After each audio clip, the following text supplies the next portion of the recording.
Good morning, students. Today we will start chapter 4, direct and inverse variation. First of all, we will try to understand the term variation. I am taking few examples for this term. Look here, this is a pen, marker. Okay, in what is the cost of this marker? Suppose cost of one marker cost ₹20. Okay, एक marker है मेरे पास, इसकी cost क्या है ₹20। ये क्या है? Number of terms marker. ये क्या है मेरे पास? मार्कर है। और ये क्या है मेरे पास? कॉस्ट। ठीक है, अब कॉस्ट और मार्कर में रिलेशन हम फाइंड आउट कर रहे हैं। एक मार्कर की कॉस्ट ₹20 है। अगर सपोज करो मुझे 3 मार्कर्स परचेज करने हैं। कितने मार्कर्स परचेज करने हैं? 3 मार्कर्स। अब 3 मार्कर्स परचेज करने हैं तो इसकी कॉस्ट इंक्रीज होएगी या डिक्रीज होएगी? मुझे ज्यादा पैसे देने पड़ेंगे या कम पैसे देने पड़ेंगे?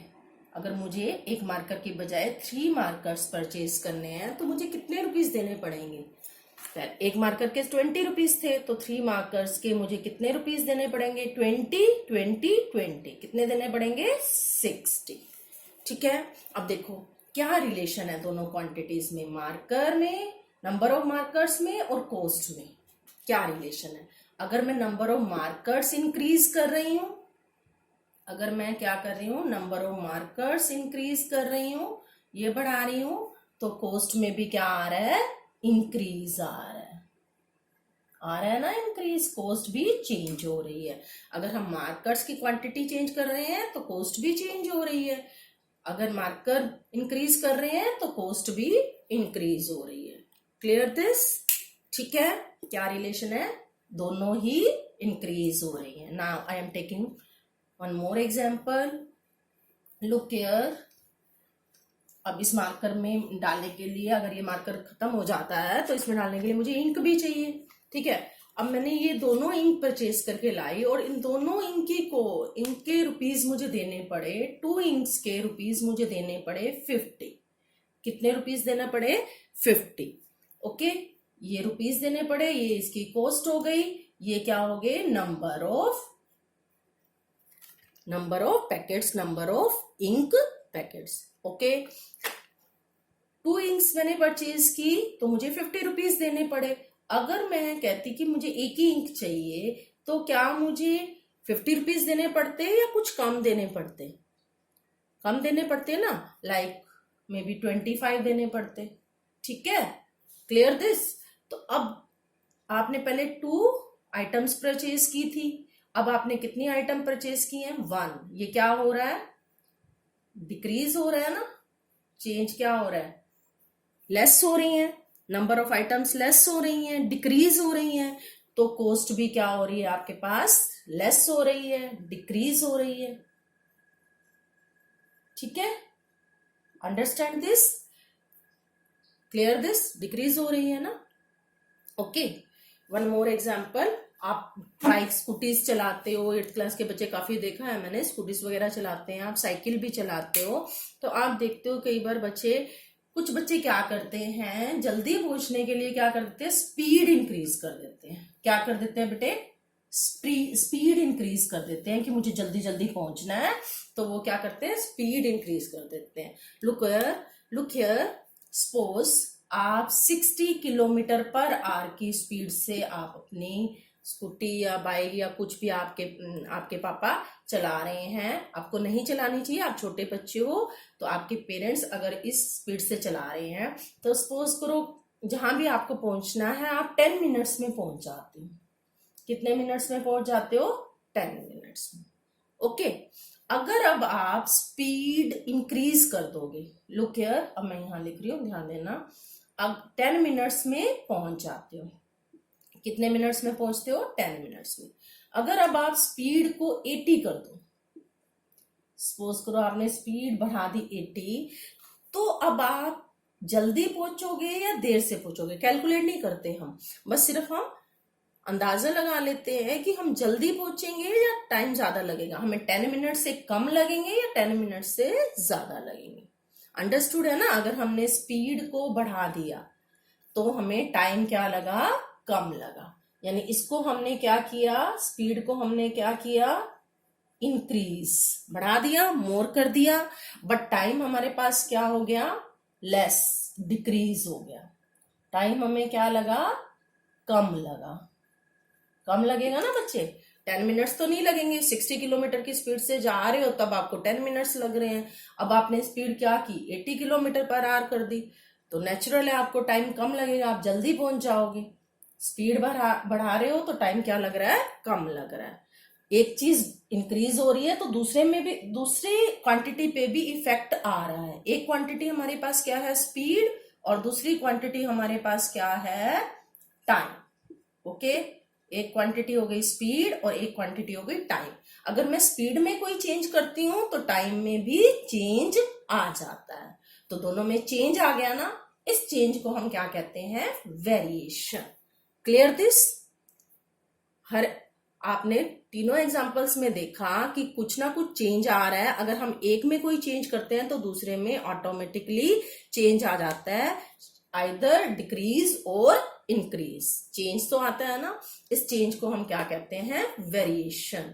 when two quantities related to each other and change in one quantity there will be a change in another quantity। ठीक है, दिस इज कॉल्ड वेरिएशन। अब जो ये वेरिएशंस हैं टू टाइप से होती हैं बच्चे। One is direct variation, another is inverse variation. एक होती है डायरेक्ट वेरिएशन और एक होती है इनवर्स वेरिएशन। आज हम डायरेक्ट वेरिएशन के बारे में ही डिस्कस करेंगे मेनली। ठीक है, डायरेक्ट वेरिएशन। ओके, अब डायरेक्ट वेरिएशन के मैंने अभी 2-3 एग्जांपल्स लिए। डायरेक्ट का मतलब सेम चेंज आना। अगर एक क्वांटिटी इंक्रीज कर रही है तो दूसरी भी इंक्रीज कर रही है, अगर एक डिक्रीज कर रही है तो दूसरी भी क्या कर रही है, डिक्रीज। जैसे मैंने 2 एग्जांपल्स लिए थे अभी आपके सामने। तो अगर एक में इंक्रीज हुआ था दूसरे में भी क्या हो गया था, इंक्रीज, और एक को डिक्रीज किया तो दूसरी भी क्या हो गई, डिक्रीज। तो इस तरह से जो रिलेशन होता है उसको हम क्या कहते हैं, डायरेक्ट वेरिएशन। कि कौन सी वेरिएशन बोलते हैं, डायरेक्ट वेरिएशन। अगर सेम रिलेशन है, सेम रिलेशन का मतलब एक इंक्रीज हो रही है, same relation. Direct variation means same relation. अगर एक इंक्रीज हो रही है तो दूसरी क्वांटिटी भी, वन क्वांटिटी इंक्रीज हो रही है, एक क्वांटिटी में इंक्रीज हो रहा है तो दूसरी क्वांटिटी में भी क्या हो रहा है, इंक्रीज। ठीक है, क्लियर दिस। और ये भी कह सकते हो अगर एक क्वांटिटी में डिक्रीज हो रहा है तो दूसरी क्वांटिटी में भी क्या हो रहा है, डिक्रीज हो रहा है। ठीक है, सेम रिलेशन है तो उस टाइप की वेरिएशन को हम कहेंगे डायरेक्ट वेरिएशन। लाइक अगर एक पेन की कॉस्ट मैंने अभी डिस्कस की थी 20 रुपीज है, अगर मुझे 5 पेन्स परचेज करने हैं, मैंने पेन इंक्रीज कर दिए तो कॉस्ट भी क्या हो जाएगी, इंक्रीज हो जाएगी। तो ये कैसा क्वेश्चन हो गया, डायरेक्ट वेरिएशन का। ठीक है, सिमिलरली डिक्रीज का भी कोई आप एग्जांपल और भी ले सकते हो इसके अलावा। लाइक अगर आपने सपोज करो आप सेम स्पीड से कोई भी अपना व्हीकल चला रहे हो, उसमें स्पीड में कोई चेंज नहीं ला रहे। अगर आपने 10 किलोमीटर जाना है, 10 किलोमीटर आपने कवर करना है डिस्टेंस। 10 किलोमीटर डिस्टेंस कवर करने के लिए आपको सपोज करो 10 मिनट्स लग जाते हैं, 10 या 20 जितने मिनट्स भी लगते हैं। 10 किलोमीटर है ये बच्चे, डिस्टेंस है, ये स्पीड नहीं है। 10 किलोमीटर डिस्टेंस कवर करने के लिए आपको सपोज करो 20 मिनट्स लगते हैं। तो अगर आपने ओनली 5 किलोमीटर ही कवर करना हो, सिर्फ 5 किलोमीटर ही डिस्टेंस ट्रेवल करना हो, तो आपको कम टाइम लगेगा या ज्यादा टाइम लगेगा, 20 से कम लगेगा ना, लेस लगेगा, कम टाइम लगेगा। तो ये अगर आप डिक्रीज कर रहे हो तो इसमें भी क्या हो रहा है, डिक्रीज हो रहा है, टाइम भी डिक्रीज हो रहा है अगर आप डिस्टेंस डिक्रीज कर रहे हो। ठीक है, क्लियर दिस। तो इस टाइप के वेरिएशन को हम क्या कहेंगे, direct variation. Okay, look here, there is an example for this variation. Look here, number of pens, here is cost in rupees. हम एक टेबल बना रहे हैं जिसमें हम ऑब्जर्व कर रहे हैं कि क्या क्या चेंजेस आ रही हैं। नंबर ऑफ पेन्स, अगर मैंने एक पेन परचेज किया तो उसकी कॉस्ट क्या हो गई, 20 रुपीज। ठीक है, अब मुझे 5 पेन्स परचेज करने हैं तो उसकी कॉस्ट क्या है, 100 रुपीज। अगर मुझे 10 पेन परचेज करने हैं तो उसकी कॉस्ट क्या है, 200। अब देखो बच्चे, अगर आप पेन इंक्रीज कर रहे हो तो कॉस्ट भी क्या हो रही है, इंक्रीज कर हो रही है। आप ऑब्जर्व करो, इसको ध्यान से देखो बेटे, इनमें ना जो रेशियो है सेम रहती है, रेशियो में कोई चेंज नहीं आता, क्योंकि एक क्वांटिटी में इंक्रीज हो रहा है तो दूसरे में भी इंक्रीज हो रहा है। अगर एक में डिक्रीज होएगा तो दूसरे में भी डिक्रीज ही होगा। ओके, अगर आप इनको सिंप्लीफाई करोगे तो आप देखोगे सबकी रेशियो क्या आ रही है, 1/20। लुक हियर, रेशियो का मतलब डिवाइड करके देखो, इसका आंसर क्या आ रहा है, फर्स्ट टर्म का 1/20। ओके, सेकेंड 5/100, तो इसको आप कट करके देखो स्टैंडर्ड फॉर्म में, 5 1 जा 5, 5 2 जा 20। ओके, थर्ड देखो 10/200, ये भी क्या आ गया, 1/20। सबकी रेशियो सेम आ रही है। ठीक है, रेशियो में कोई चेंज नहीं आता। जब कोई चेंज, रेशियो में कोई चेंज नहीं है, no change means constant, no change means constant. अगर कोई क्वांटिटी डायरेक्ट वेरिएशन में है तो उसकी रेशियो क्या होगी, दो क्वांटिटी की रेशियो क्या होगी आपस में, रेशियो कांस्टेंट। ठीक है, और कांस्टेंट को हम कांस्टेंट ऑफ वेरिएशन क्या बोलते हैं, उसको हम कांस्टेंट ऑफ वेरिएशन, जो ये वेरिएशन है उसका कांस्टेंट क्या है, उसको हम डिनोट करते हैं के से। एक सिंबल यूज कर लेते हैं, के सिंबल, उसको हम किससे डिनोट कर लेते हैं, के से। ठीक है, सपोज करो नंबर ऑफ पेन को मैं वेरिएबल एक्स से डिनोट कर रही हूँ, कॉस्ट ऑफ रुपीज को वाई से डिनोट कर रही हूँ, तो डायरेक्ट वेरिएशन का फॉर्मूला क्या बन जाएगा, x/y, यानी इन दोनों क्वांटिटी की रेशियो हमेशा क्या रहेगी, कांस्टेंट। आपने इस चीज को माइंड में बिठाना है। अगर डायरेक्ट वेरिएशन है तो दोनों क्वांटिटी की जो रेशियो है वो ऑलवेज क्या आएगी, कांस्टेंट। ये रिलेशन रहेगा x/y = k। मतलब हर क्वांटिटी को अगर आप डिवाइड करोगे तो आप क्या साइन लगा सकते हो, इक्वल। ये क्या बन गए हैं, इक्वल। ठीक है, ये सब इक्वल है, इक्वल मीन्स सेम, सेम मतलब constant, no change. Okay, clear this. तो ये डायरेक्ट वेरिएशन के लिए हमारे पास सिंबल हो गया, किस तरह से हमने शो किया इसको, x/y = k। k is the constant of variation. Direct है तो भी हम k यूज करेंगे, इनवर्स है तो भी हम वेरिएशन का साइन और कांस्टेंट का साइन हम k यूज करेंगे। ठीक है बच्चे, now I am taking questions related to direct variation. Now I am taking question number first, second part. Here table is given to you, x and y, this one, and x and y related to each other directly. इनमें कौन सा relation है, direct variation का। ठीक है, और आपने ये जो मिसिंग नंबर्स हैं ये फाइंड आउट करने हैं। तो मिसिंग नंबर्स की जगह हम कोई भी वेरिएबल पुट कर लेते हैं, कोई भी अल्फाबेट लिख लेते हैं ताकि हमें सॉल्व करने में इजी होगा। लाइक यहाँ मैंने ए राइट कर दिया, यहाँ बी राइट कर दिया, यहाँ सी, कोई भी आप अल्फाबेट यूज कर सकते हो। अब बच्चे ये डायरेक्ट वेरिएशन है, तो डायरेक्ट वेरिएशन के लिए हमने क्या किया था, क्या अभी बताया था आपको, जो x/y, यानी अगर इनकी हम रेशियो लेंगे तो हमेशा क्या आएगी, इक्वल आएगी। ठीक है, क्लियर दिस। तो आप क्या लो, रेशियो लेते जाओ और उनको क्या कर दो, इक्वेट। अगर आपके पास आप 2 में रिलेशन लोगे बच्चे, 2 टर्म्स में, जैसे फर्स्ट 2 में ले लिया, फिर मैं सेकंड 2 में भी ले सकती हूँ, फर्स्ट एंड थर्ड में भी। आप इस तरह से लो, एक ऐसे टर्म लो जिसमें आपको दोनों क्वांटिटीज पता हो, लाइक ये भी मालूम है, ये भी 10/5 = a/10, जैसे कि आपने 7th क्लास में इक्विवेलेंट रेशनल नंबर को सॉल्व किया था। ठीक है, डायरेक्ट वेरिएशन है तो डायरेक्ट वेरिएशन में हमेशा क्या लेते हैं, रेशियो x/y डिवाइड करना है। Clear this. आगे बात समझ। a/10। अब क्या करो, क्योंकि आपको ये दोनों टर्म मालूम है ना, इधर तो एक टर्म अननोन है, दूसरे के साथ आप क्या ले सकते हो 10/5 के साथ, फिर अगेन ये ले लो 30/b, और थर्ड आपको सोल्व करना है, फिर ले लो ये 10/5। तो तीनों आपके साइमल्टेनियसली सॉल्व हो जाएंगे एक ही रो में। आप अलग अलग से भी कर सकते हो।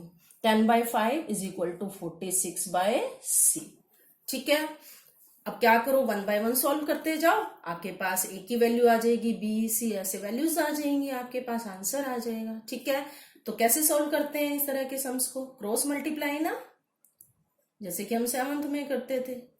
ठीक है, तो क्रॉस मल्टीप्लाई करो, 10 10 जा 100, a into 5, a into 5 is equal to 10 into 10।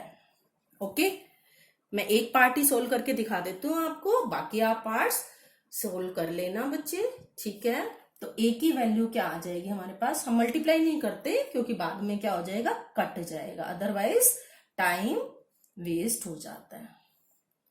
ठीक है, मल्टीप्लाई है, ये डिवाइड हो जाएगा, 5 2 जा 10, a की वैल्यू कितनी आ गई आपके पास 20। ठीक है, a की वैल्यू हमारे पास क्या आ गई 20। ठीक है, देखो बच्चे सेम रेशियो आई है ना, 10/5, 10/5 का मतलब क्या हो गया 2/1, 20/10 का मतलब भी क्या हो गया 2/1। क्लियर दिस, सेम रेशियो आ रही है। ओके,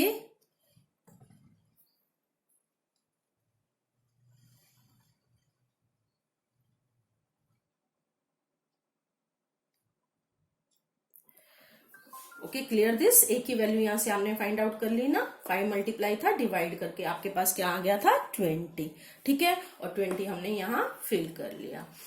ओके, अब सेम इसी बिल्कुल सेम मेथड क्रॉस मल्टीप्लाई, आप बी की वैल्यू फाइंड कर लो। In the similar way you can find the value of C. Okay, this is the answer after finding values. Okay, 10 multiply b is equal to 30 multiply 5. Okay, b is equal to 30 multiply 5 by 10. 10 से cut हो रहा है, ये 10 से cut हो रहा है, 10 3 जा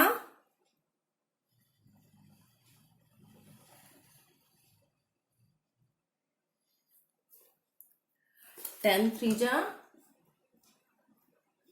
30, 5 3 जा क्या आ गया आपके पास 15, 5 3 जा क्या आ गया बच्चे 15, तो b की वैल्यू आपके पास क्या हो गई 15। Clear this, in the same way you can find the value of c। Cross multiply करिए, 10 multiply c is equal to 46 multiply 5 and c is equal to 46 multiply 5 by 10। ठीक है, अब ये 5 2 जा 10 एंड 2 की टेबल से 46 को कट करो, आपके पास आ जाएगा 23, तो c की वैल्यू आ गई 23। ठीक है, देख रहे हो बच्चे, सब में रेशियो सेम है, 5 2 जा 10, 2/1 2/1 2/1 2/1। तो इट मीन्स डायरेक्ट वेरिएशन में रेशियो हमेशा क्या होती है, कांस्टेंट, रेशियो कांस्टेंट होती है, x/y is equal to same is constant. Okay, आप तीनों पार्ट्स, फर्स्ट क्वेश्चन के तीनों पार्ट्स इस तरीके से करोगे। क्लियर दिस, और नेक्स्ट वीडियो में हम डिस्कस करेंगे आगे सभी वर्कशीट 1 के क्वेश्चंस किस तरीके से सॉल्व करने हैं। ओके बच्चे, हैव अ नाइस डे।